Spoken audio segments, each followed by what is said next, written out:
Hello, everybody. Welcome back to the conversation series. I am thrilled today to have Angela Hollowell here with me in person, which I'm very excited about. She's a visual storyteller, a creative producer. She's the host of Honey and Hustle video podcast. And what I love is her company, Rootful Media, as well. And we're going to get into all this, but I'm going to turn it over to her and let her introduce herself. Thank you so much for having me. I'm so Yeah. happy to be here in this incredible space. That introduction was pretty spot on. For those who also don't know, this is a super exclusive. I am starting a new podcast with Castos Yes. called Creative Architects. And that will be an interview series featuring stories from creative entrepreneurs that you probably know and love, talking about, their spin on creator education, creative tech, and creative communities. So seeing how we're building the future of the creator economy through these three avenues. So I'm super excited about that. And just as she said, I'm the founder of Rootful Media, which is a digital media production company specifically focusing on documentary filmmaking. Yeah. So, Yeah. I want to hop into Honey and Hustle real quick. okay. And I wanted you to set the stage for what exactly you talk about, Yeah. who you talk to, because I think what's beautiful is that you've kept it local, which I absolutely love. Yeah. And I just want to be able to set the stage before we go into all of the questions. Yeah, so Honey and Hustle was not probably, it was my first original project. And I didn't know how powerful that would be until Yeah. it was, a season in, a year in, 20 plus guests in. And I was like, okay, this thing has some teeth. Like maybe I should keep going because Yeah. it's adding something to my business that I wasn't, aware of. Yeah. It's, adding something to me that I wasn't aware Yeah. of. It's, sparking creativity in me as a creative outlet. And it is an interview series. It's more of a business podcast where I talk with local entrepreneurs, local nonprofit founders, local creators, just about their business journey, which Yeah. sounds really boring on paper, but we have a lot of No. fun. We have a lot of laughs. And it's definitely more of like two business friends getting together over Yeah. drinks rather than two business Yeah. friends getting together in suits for an interview. So Yeah. Yeah. Yeah. Absolutely. Absolutely. No, and I love that because you talk through journeys, and I just want to list off a few episodes real quick. You've talked with Jackie Morin of Wonder Puff, who Yes. I've had on here, who is just a magical human being, and I absolutely love her business and what Yeah. she's She's a created. literal fairy. Yes. She is. Yes. She is. Yeah. And she's turned Wonder Puff into that too, and it's like that's what makes it even more magical. Yeah. You've talked with David Meeker, who's partner at Carpenter Development and Trophy Brewing, which absolutely love Trophy Brewing. If you're in the Triangle area, you know Yeah. Trophy, you know Good beer, Trophy. good people. Yeah. Yeah. You've talked with Stacey Ramos, who's the founder of Bull City Sweet Shop, and Emily Crookston, Luke Davis, who's the founder of Lion Loft. Incredible business owners and entrepreneurs around here. I want to go into, you label this as a video podcast, Yeah. which is a lot of, some people today are like, it's a podcast. Why is it a video podcast? We Right. see that all the time. Right. Why a video podcast for you? Yeah. So again, being a filmmaker and being a photographer first, Yeah. like I'm just a visual person. Yep. And the first podcast slash video podcast that I got introduced to was actually one from Matt Diavella called The Ground Up Show. And so I really was like interested in that format because that's the only way that I have ever consumed podcasts. I'm really not a podcast listener. Like recently, because I've been traveling, Okay. I'll listen to some downloaded episodes on Spotify. But for the most part, I'm a video watcher. Like Okay. I am a video podcast watcher. And I felt like I could do something special in that space. Yeah. And so for a while, I didn't realize it was a podcast. So I didn't put it on streaming. So the audio wasn't available on streaming. It was only available on YouTube and Facebook. So it did take a little bit of a minute for me to wrap my head around, okay, like this can be a multi-purpose situation. I could repurpose it into blogs as I have time. Like it could be something that grows, but always it is a video first podcast. Okay. And so for me, again, it was like, yeah, people can always listen to it now that I've put it on streaming. Yep. But, it's really meant to be experienced. You're really meant to get the full interaction Okay. between me and the guest, because at first I started filming in person. Yep. So there Yep. was that element as well. I'm building rapport with this person. We're having a lot of organic moments. They feel very comfortable. I feel Yeah. very comfortable. There's still some of that when I'm filming remotely, but again, my episodes tend to lean a little bit longer, Okay. closer to 45 minutes. So Yeah. we have time Yep. to grow Yep. into that comfort level, Yep. So it does take a little bit longer, I think, but we still have some really good conversations. Yeah. But that's kind of the premise. And I think people on some of it, they miss out on that Yeah. human element. Like Yeah. there's a person behind this voice, and they probably don't look like how you think they look. Yeah. They Yeah. probably are smiling more than you think they Voice smile. doesn't match how you think it matches. Yeah, Yeah. exactly. And so I don't ever plan on getting rid of it. But there's a lot of controversy about like So much. and there's people that don't like it. They don't Yeah. like that people are making video versions of their podcast, probably because it is a lot harder to make Yeah. and more expensive to make. But Yep. Well, and it's funny because I relate to you because I started the conversation series as a YouTube series. I'm like, I just want to kind of talk to people, learn from people. But I also had in the back of my mind, I'm like, okay, but I also want to start a podcast at the same time. Two completely different avenues that I was going down, and was thinking, okay, conversation series is going to be video series on YouTube. And then I was 10 episodes in. I was like, same as you. I was like, hold on. We've got some pretty cool people that are saying, yes, they'll come on and speak. And at the same time, I'm sitting here trying to come up with a podcast idea, and it's like, hold on, this is it right here. This Yeah. is, so I do the same thing. I'm like, it's a video. Yeah. It's a twofer. It is It's a two for twofer. one. Yeah. Yeah. Yeah. But again, like being video first, the first season definitely had to work out some kinks. I'm just Oh gonna yeah. keep it a Oh yeah. buck. So if you go back and listen to it, it does not sound the best, but it gets Yeah. better. Yeah. Yeah. So as you learn. Yes. We were talking about it in the very beginning, but you've kept this very local. Hmm. You've kept this, not a mainstream. Feeding into that, what feeds your localness for Honey and Hustle? That was actually just by luck of nature. When I Okay. first did it, obviously they had to be able to travel to where I was. Yep. So that inherently meant local folks. Yep. As season 2 kind of got deeper into the pandemic, and I just kind of didn't feel as safe Yep. meeting in person anymore, I Yep. started doing it virtually, and that did open the door for people who weren't in the area to Yep. come on. But, immediately, even during season 2, I was already planning for season 3, and I was like, yeah, I'm ready to get Yeah. back in person. I'm Yeah. ready to get back local. Yep. And so I waited and until I felt, it was safer to get outside, everybody's vaccinated, all that good stuff. Yeah. And yeah, we went back in person again, that leaned local. And I had someone on Twitter comment, they're like, hey, do you only interview North Carolina people? And my first instinct would be like, no, I interview everybody. But Yeah. then also it's like, no, there's a benefit to me staying local and Absolutely. really focusing on not just the triangle, but North Carolina as a state. Yes. And so hopefully we'll be doing some more in-person stuff with people all over the state Yeah. soon. Yeah. But yeah, I think there's definitely a benefit to being local, because this is what I care about. I care about North Carolina. I Absolutely. care about North Yeah. Carolina founders. I care about where the entrepreneurial ecosystem is going and Yeah. growing in Yep. North Carolina. And I think that's a unique perspective, because any business podcast can interview anybody from Yeah. anywhere. What Yeah. makes this one special, Yes. right? Yes. Because I'm not getting like Shaquille O'Neal on my show. You know what I'm saying? So these local people are my Shaquille Yeah. O'Neal. Like, why Yeah. not celebrate the everyday? Why not Yeah. celebrate the people that are doing it? Because I think too, for people who are listening and watching, they're a lot closer to the people on my show than they are to Shaquille O'Neal. Yep. That's just the Yep. reality. Yep. They're Yep. closer to the people who are doing it every day and just like making it their life and making Yeah. it their income than they ever will be like some random billionaire. Yep. Yep. I So love that you just said that though, because most of the time, a lot of people that I have on are not A-list celebrities. You know what I mean? They are people who are every day working their asses off, chasing their dreams, yeah. chasing their passions, creating their own avenues. Yeah.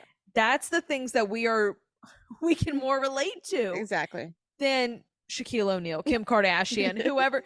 Props to those people who are able to get them on, but Yeah. still, like, it is. I love that I have a personal aspect with people. I love that people in North Carolina will come up to me and be like, "You're Danielle," and I'm like, "Yeah, Mhm. absolutely." What? And it's nice that it's local, it's here, and it's. Yeah. I love that. I Yeah. love that. Yeah. But that's like that added benefit that I was telling you that like I Yeah. didn't realize I would get. It's Yeah. like people start to recognize you. Absolutely. They're like, "Oh, I listened to your show," and you're like, Yeah. Yeah. "Okay."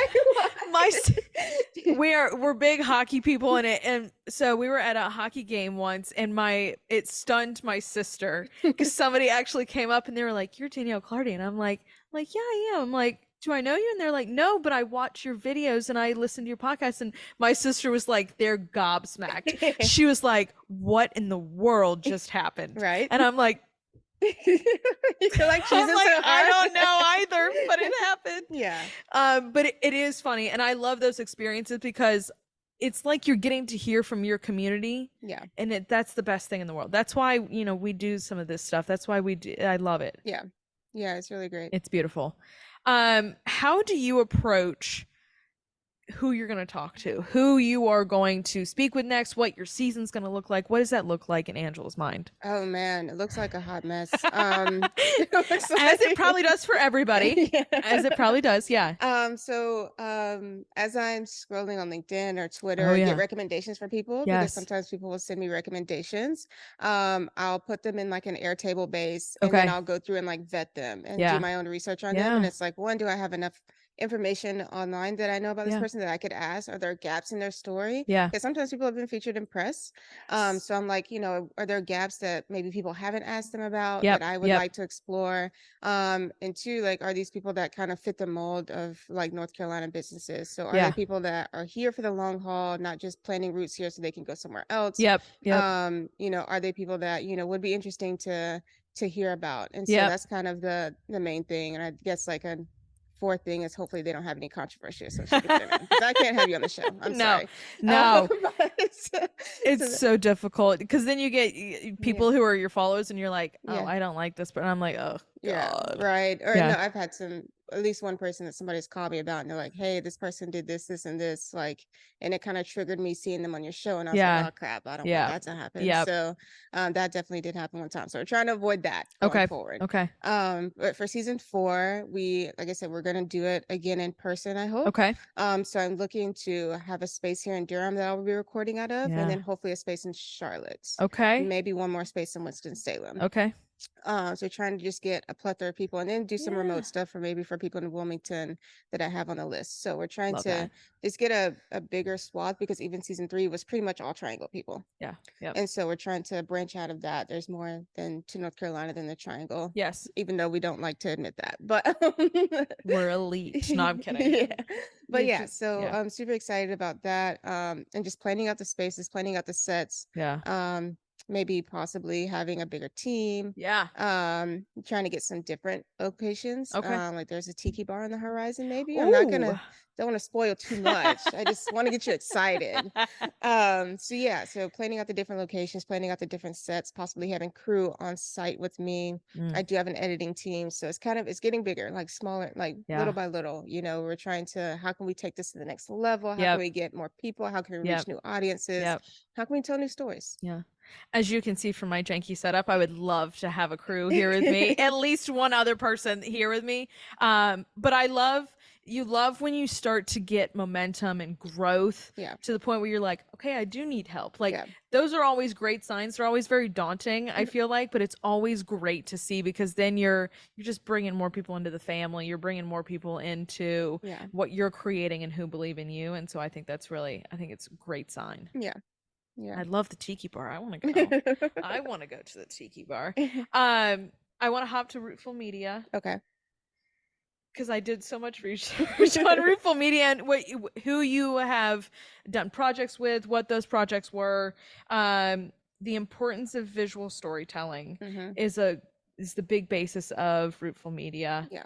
Can you set the stage once again for this Hmm. and how Rootful Media began, Yeah. the purpose behind it? Yeah. So Rootful Media actually started as Ange H Studio, Okay. and I changed the name last year. Okay. And that is also reflective of the growth of the company. So Yeah. Ange H Studio started as me doing photo, some video, Okay. social media management. Okay. I quickly realized that was just not sustainable. Yeah. And I really felt like if I could specialize in photo and video, which is very rare to find Very in one rare. person, I could name my price. Yeah. And so then I started to kind of cut back a little bit on the social media stuff. I was like, okay, I'm not doing that anymore. I'll consult, I'll help you, but like I'm not going to be the point person on that. Yep. And then as I got kind of further into that and started like seeing who I enjoyed working with, Yeah. started really thinking critically about who I wanted to work with, I kind of landed on this like social impact, environmental justice, Yep. outdoor space. Um, and that kind of led to me thinking about, okay, if I want to attract those type of companies Yeah. and I want to create language on my website that speaks to those type of companies, Yep. I need to change the name. Yep. And I was having some issues with the name anyway, because one, people would spell it wrong. Yep. So I'm like, if you spell it wrong, you're going to type it into search wrong. I will tell you my autocorrect kept doing it to Roomful Media. See? Yeah. So Rootful Media just felt a little more brandable. Like I Yep. could just say Rootful and people are like, okay, Yep. cool. One Yep. word, easy to remember, searchable. I bought the domain for rootfulmedia.com and rootfulmedia.co in case people mess it up. Yes. And I really started to like lean into like Android Studio was more of a Yeah. blue, gray, white, black. Rootful Media is more of a green Yes. Yeah. green color palette. So Yeah. really leaning into that like greenery, Yep. outdoor, environmental stuff Yep. with the branding, with the name, with the copy, with the intention, and with Yeah. the organizations that I work with. So working with East Coast Greenway Alliance has been Yep. great. Working on a Senate campaign has been great. Yep. Working just in the outdoor space in general has been really, really amazing, and I'm really excited to see where we can take it next. I love that. And your projects are really, once again, community based. Mhm. They're really beautiful projects too that bring out a lot of feeling and awareness to what is happening. How have you connected, your videography with the community, with the combination of your passion for also public health and Mhm. all of, have you brought this all together?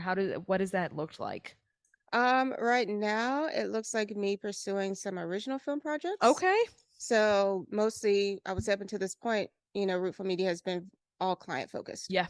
Have not created outside of Honey and Hustle, have not created any original documentary film Yep. projects. So we're trying to change that this year. We've started on one, documenting the PFAS water contamination Okay. in Eastern North Okay. Carolina.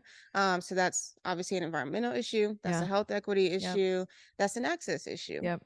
And so we're really hoping to do some amazing things with that.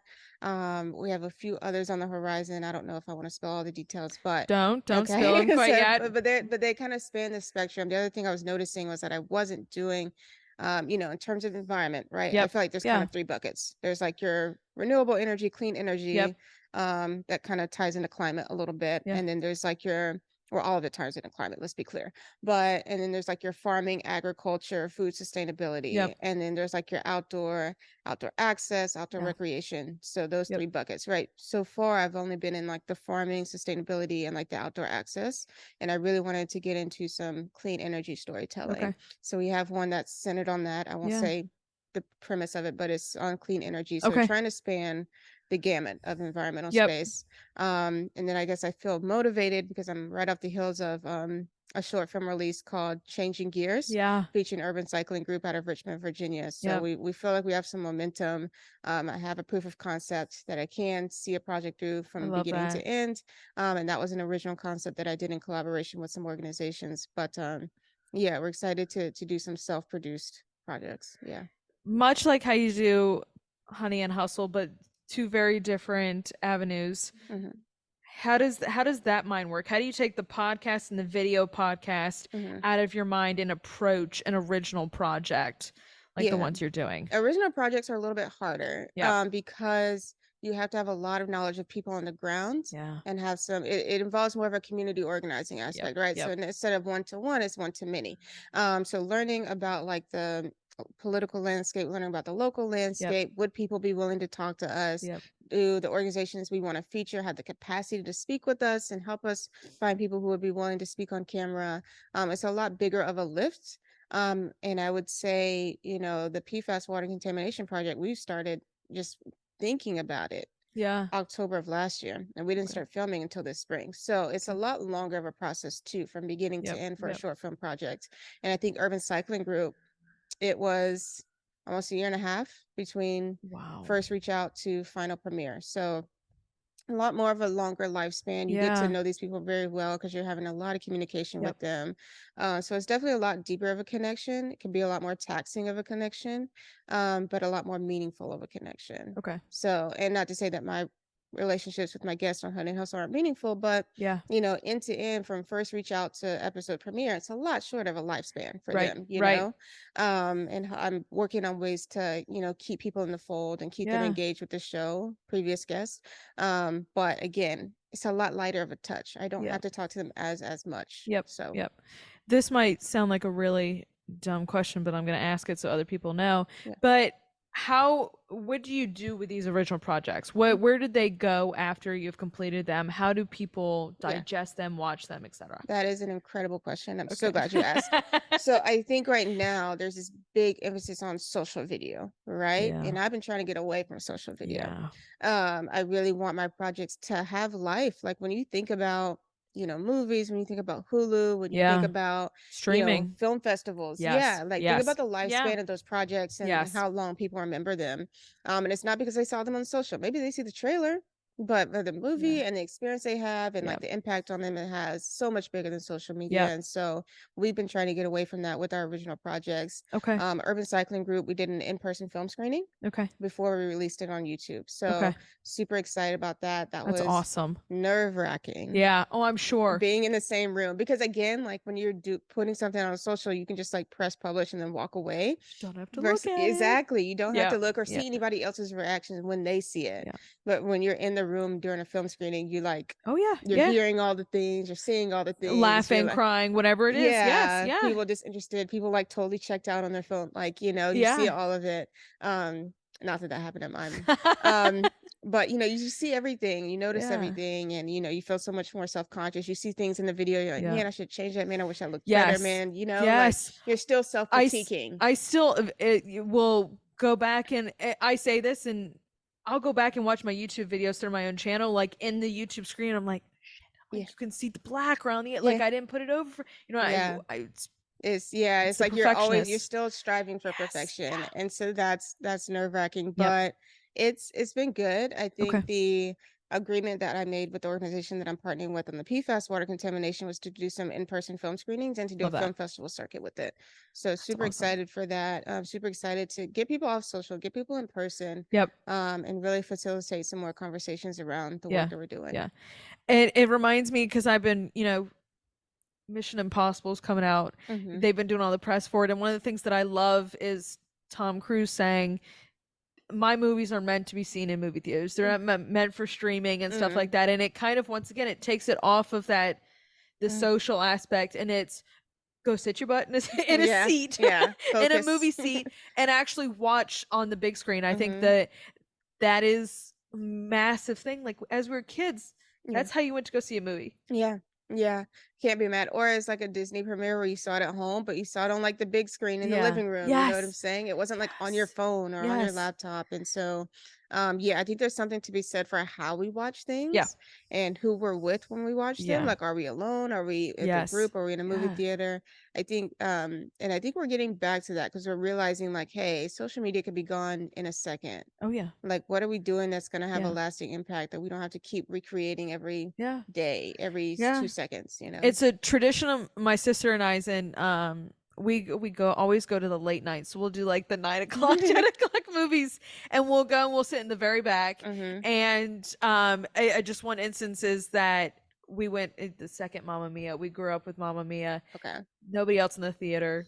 We were up in the back row just dancing like Yeah. freaking fools. But that's the cool part. Yeah. You are experiencing that on a very large screen Yeah.